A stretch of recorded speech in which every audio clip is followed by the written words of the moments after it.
think setting up a company, you can just go and do it yourself. You're fooling yourself. There's so many components to it, and the people are so important. If you think you can trample on people and just take advantage of them, you're not going to get far. It's the people that make things happen. And when you have genuine good relationships with the people and you create an incredible team and you have amazing friends, you'll be surprised at just how far you'll go. And I think that's a key component. A lot of companies forget. They just mistreat people, get rid of them, and actually they are the front line. They're the people who know best at times. I'm human, and sometimes you've got to control your ego as well. Just because you might have started something, just because you had the idea to go into something that worked, it doesn't mean you know everything. There's times when Ronnie and Surafel, they have advised me. There's times when they've challenged me and said, is that really right? Is that really fair?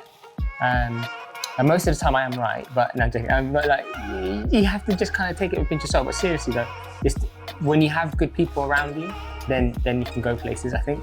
When you try and do it yourself and take advantage of people, you're not going to get far. You're not. And I think that's why you really have to value the people around you, look after them, and do as much, because at the end of the day, without them, you won't get far. And I know personally for myself, without them, I don't know where I'll be.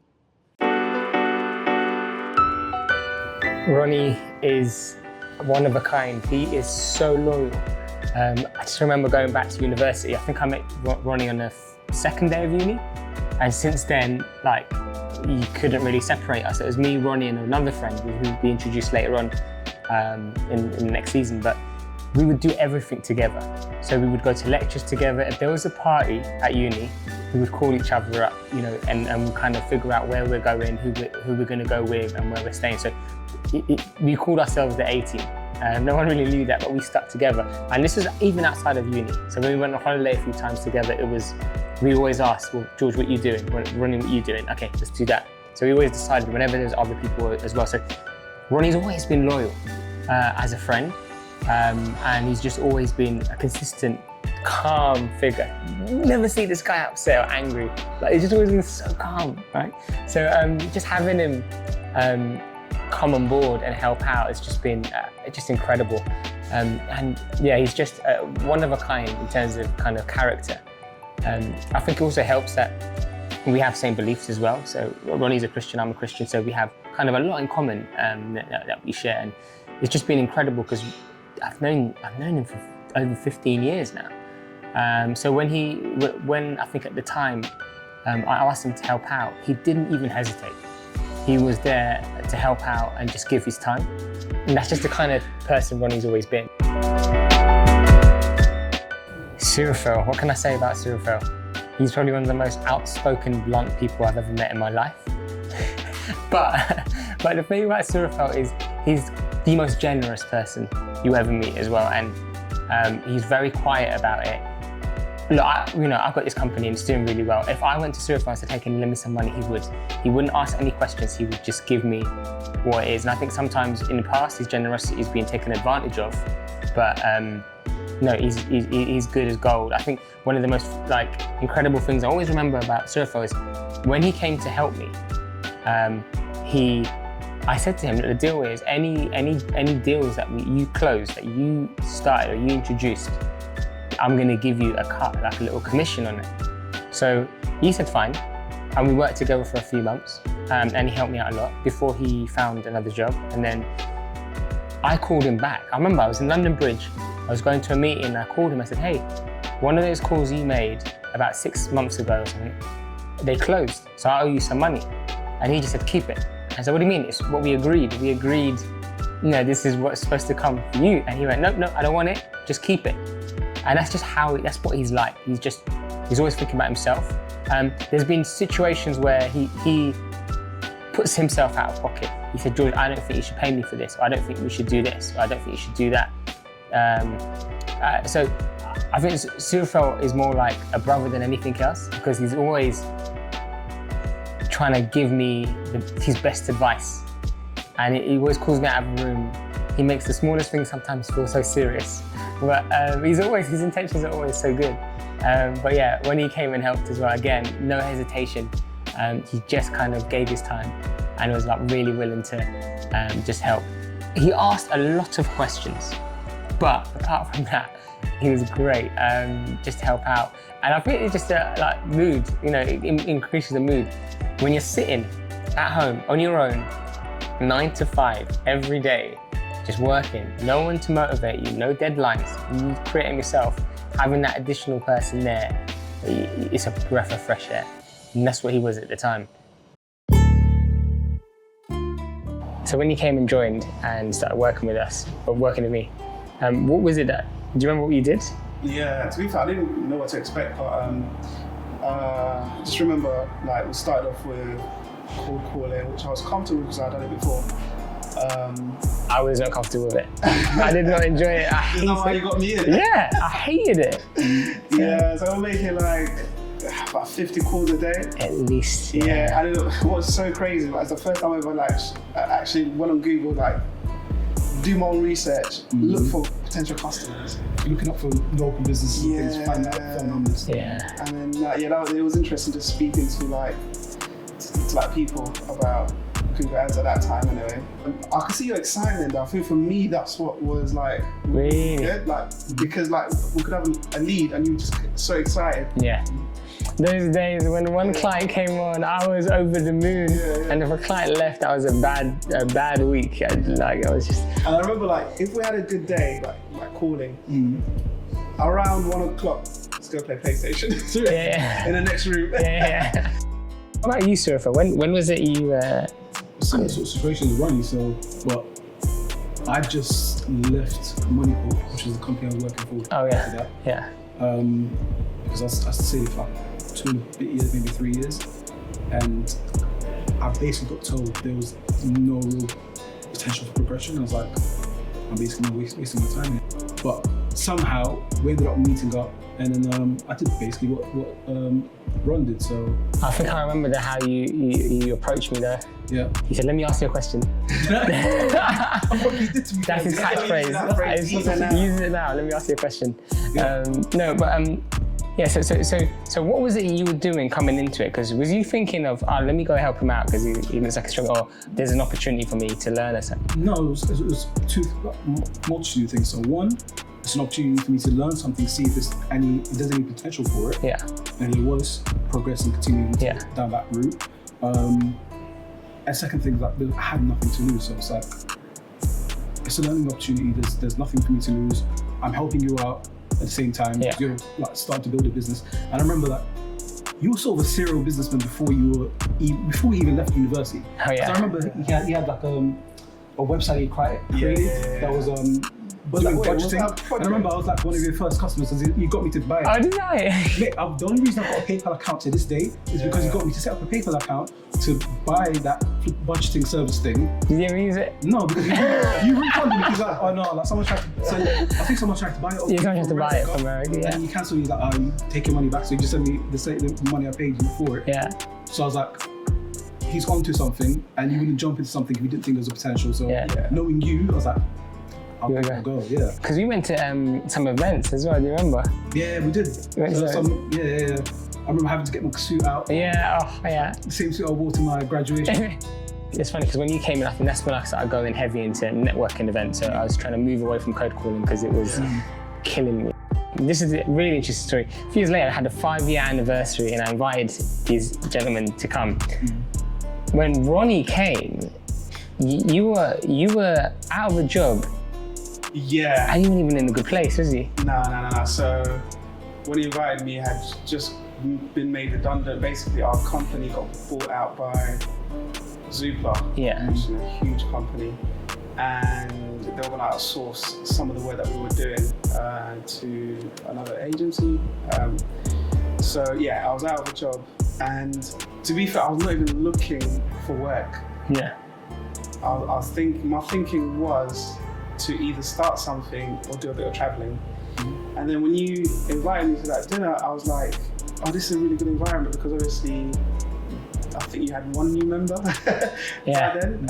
And just also you had invited obviously Levi and other people that have been helping along the way. So I was like, okay, cool, this is interesting.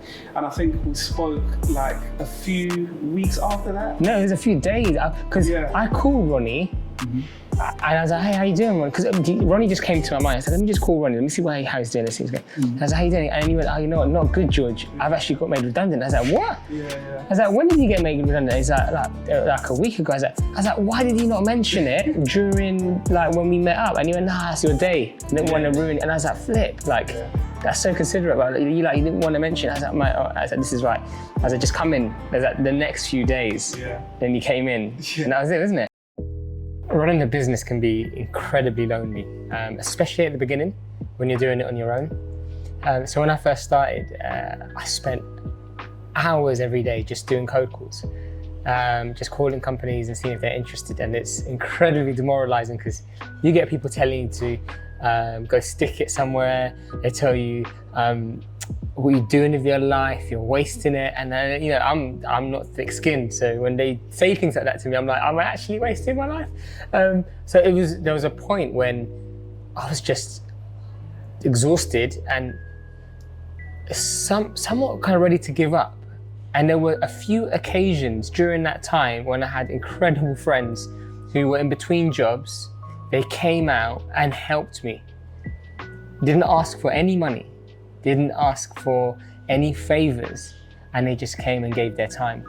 So they would travel wherever home was to my house, sit with me, and I don't think they know or understand just how much that meant. And I think if they didn't do that at the time, I don't know if the business would be around now. Having them sitting with me and doing the calls with me, and when I had that hard conversation with a person, for example, we just laugh it off. We just laugh it off and go, oh yeah, that was so funny. But that's kind of a really significant part of this season, because people are required with a business. What's that says, that old African proverb? You can run faster alone, but you can go further together. And it's so true with this, and I really appreciate these guys. So Ronnie, you were straightforward. You were difficult. In terms of what? You were difficult. In terms of what? Asking questions. So, by this point, but by this point, what? I was like, it was a little bit more established, and I was like, right, if I'm going to hire someone, I want to make sure that they have they're proactive enough to do a little bit before they come on. So then you were like, George, we met up, and then he said, let me ask you a question. Or, what can I do to work with you, right? And I was just like, okay. I was like, Surafel, go and do these 2 exams. When you've done those exams, come talk to me. Yeah? To my defense, I was still working when I came to speak to you. Yeah, I was working a full-time job. I literally left. I had the weekend and I joined. I was like, no, but it does get better. Like, I'm not trying to slate you. But he came into the office rushed. He's like, George, can I see you? I'm outside, I'm crying. I was like, okay, yeah. Came downstairs to him. I gave you a heads up before, man. Nah, okay, wait. I'm trying to make this more dramatic, okay? Anyway, so he came in, right? And he's like, George, I need to leave where I'm at, and I'd love to work, try out here. And I was like, so I asked him, how did you get all those Google exams? And he goes, I never did them. And I was like, okay. But then he said something special. And then Surafel said, I will work for free. Test me for 2 months. I'll work for free. I'll work for nothing for 2 months. And if it doesn't work, I'll do Uber. I'll Uber and I'll work. But I just want to try this because this job is killing me. That was your words. And I was like, okay. In my mind, I'm like, I'm gonna pay the dude, right? But in my mind, I was like, is he gonna follow through and quit his job? Let's see how this pans out. So I was like, and I was like, yeah, I know you were. And I was like, deal. And he came and worked. After a week, I was like, I got him into the kitchen, and I was like, so I'm gonna pay you, right? I'm not gonna take advantage. But it was interesting because you didn't take the exams, but you were literally with. No one does that. But I did pass them. Yeah, he passed. I'm not saying like. I passed them in the first week. Yeah. Of course, I made him. I forced you to do them, but to be honest, at the beginning there wasn't much other work to do with this. It's just like just learn. So it's interesting that you say that, because our conversation was slightly different, because you were like, okay, Ronnie, how, obviously because you knew that I've got a family, and you was like, okay, so how much roughly do you need to kind of make sure that your family's okay. And then he asked for 100,000. I was like, oh, that's too much, really. No, I know, it didn't it? Yeah, I asked, Yeah, so we quickly worked it out, and then you kind of made a promise to me, like, okay, we can definitely look after you in those regards. And then I think the conversation progressed pretty quickly straight after that, because I was like, oh my days, like he cared enough to. Yeah, but the thing is, but you took a risk. Yeah. Because when you came on, it was incredibly unstable. Yeah. It was comfortable for just me, but to take a few more people on, it was like anything could have happened. So you're taking a gamble on me. Potentially the company can fold in the next few months, and then your CV is going to look rubbish. Like we were there for 4 months and it folded. Oh, so like that was just naff. So you took a huge risk. So that's why I think with you and with a few of the others who started on a paid official role, I was like, right, I need to make sure that and the fact that you had kids didn't make me feel comfortable, because I was like, okay, if this messes up, I'm not only messing up stuff with you. There's the kids and Colin, who I know and love, like, do you know what I mean? I know your wife well. But then with Surafel, I think we were a little bit more established then. I think we were, because we got into the Amazon space and we were growing. And I was like, But then, and I knew he was like this dude already had plan B. I had an issue when we first started working, right? And that was the fact that people talk too much in the office, right? And like work wasn't getting done as much as I would like, right? And then I got the whole thing under control. Like literally, like everyone was doing their work, and the two that were talking the most, the two culprits, managed to get them to figure out a way of them able to have a good time at work, but also do the work, right? Then he came into the scene, and he would make everyone talk. Because what this guy would do is he'll ask everyone a question. Let me ask you a question, and he'll know topics that they like to talk about. So he knows he likes to talk about religion. So Ronnie was the quiet guy who would just crack on with his work, and he would just focus and just. He came around. He got Ronnie talking. He got Tom talking. He got a quiet room. What's that? Vibes. Yeah. The whole thing's that you need to like bring the vibe. Yeah, build rapport with people and the thing, he's that kid at school who does all their work and talks, and then the other kid has been talking the whole day, hasn't done their work, and then he's fine because he's passed, and then they're in trouble.